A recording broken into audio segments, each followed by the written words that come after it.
আজকের দিনটা ছিল একটু ব্যতিক্রম। মূলত গিয়েছিলাম গলিব সিগারেট কোম্পানির একটা আয়োজন দেখতে।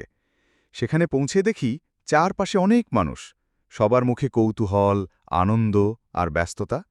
আমি ভাবলাম এমন একটা পরিবেশে একটু ভিডিও করে রাখা যেতেই পারে, কিন্তু যতটা ভাবছিলাম আয়োজনটা ছিল তার থেকেও অনেক বড়।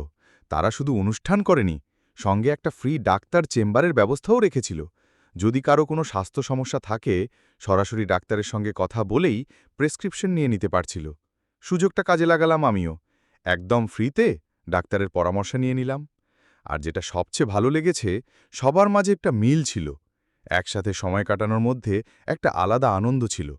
একসাথে বসে গল্প, দেখা সাক্ষাৎ আর একরাশ ভালো লাগা। গিয়েছিলাম সকাল 11টায়, বের হয়েছি দুপুর 2টায়, আর বের হতেই দেখি আকাশ অঝোর ধারায় কাঁদছে, বৃষ্টি পড়ছে টুপটাপ। কিন্তু মনের মধ্যে শান্তি, কারণ দিনটা কেটেছে মানুষের সাথে, ভালোবাসার মাঝে, এবং নিজের স্বাস্থ্যের খোঁজও নেওয়া হয়েছে একেবারে ফ্রিতে। এক কথায় একটা স্মরণীয় অভিজ্ঞতা।